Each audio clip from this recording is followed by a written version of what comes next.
It's typical fishing weather, just not the kind you would expect over the southern atolls of the Maldives. Undaunted, the vessel Fairo Adi and its fishing master Ahmed Didi make their way through the rolling waves for their daily catch of tuna. This may be a modern ship, but the technique used by its fishermen, pulling up the tuna with a simple pole and line, is as old as fishing itself.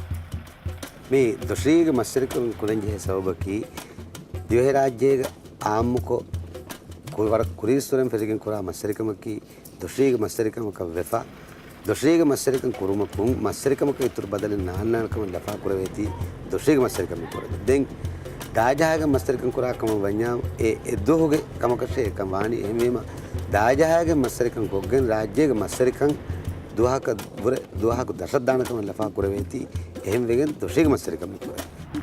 Pole and line fishing is a selective and therefore more sustainable way to catch tuna. Only fish of a certain size are caught, leaving juveniles to grow to spawning age and replenish the stock in the future. Small bait fish are thrown over the side of the boat to lure the tuna to the water surface. The fishermen use the acceleration of the fish as they race to get their prey, hook them and fling them onto the ship's flat deck. The Maldivian tuna fishery forms a sharp contrast to how most tuna is caught elsewhere. Being one of the world's most favourite fish, tuna stocks are being heavily overfished around the globe. Here in the Pacific, one of the world's largest remaining tuna fishing grounds, most skipjack is caught by a method known as purse seining. A large net is drawn around a school of fish by a skiff and then tightened from the bottom like a purse. Such a net, often set on a floating fish aggregation device, catches the entire school of tuna, but also takes in all the juvenile fish and non-target species such as sharks that may be swimming with the tuna. The sheer volume of bycatch lifted from the region by purse seiners makes this fishing method highly unsustainable. Moreover, these industrial vessels, some of them operating illegally, come to fish Pacific waters from half a world away. By contrast, the Maldivian pole and line boats are owned by cooperatives of local fishermen who all fairly share the profits of their daily catch. Unlike most Pacific nations, the Maldives are letting its own fleet fish its waters to keep the tuna revenue within the country. Velivaru, in the North Atolls, is home to one of the country's own tuna canneries. It's a modern fish processing plant operating to the strictest regulations of health and safety. Both fishing and fish processing are vital to the Maldives economy and provide crucial local employment. There are around 500 local people working in this plant.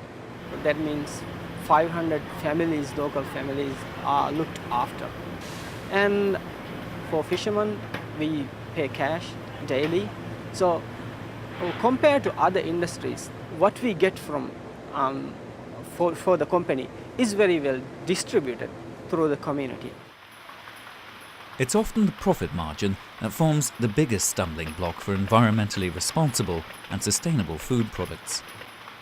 Fish Forever, distributed by Organico Real Foods in the United Kingdom, is one of the brands marketing the Maldivian pole and line tuna in Europe.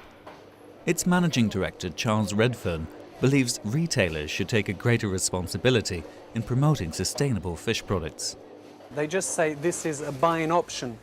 And that's the wrong way to go, because you're basically saying that these are lifestyle choices, that ethical decisions are lifestyle choices. And they're not. They're critical choices about how we want our products, our food to be produced. So I would like to see the retailers maybe being less neutral about this and actually working very hard to push it.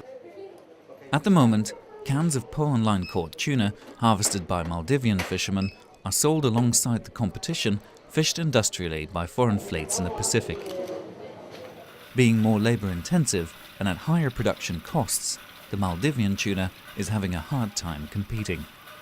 We hope that people in other countries will realize that we are doing something for the sustainability, and we hope that one day people will pay more for our fish. But today the reality is we get the same price as purse seine fishing and pole and line fishing. There is no difference. In the end, we will have no choice. If we want to run the factory, if we want to do this, we have to go for what everyone else is doing. Just go for the purse. In the absence of sustainable fisheries management for the Indian Ocean, the Maldivian tuna could come under pressure in the future. For the time being, however, the tuna caught here by pole and line forms one of the most sustainable, fair and transparent seafood products available today. But these fishermen can only stay afloat if both retailers and consumers make the choices that support them and their ancient way of fishing.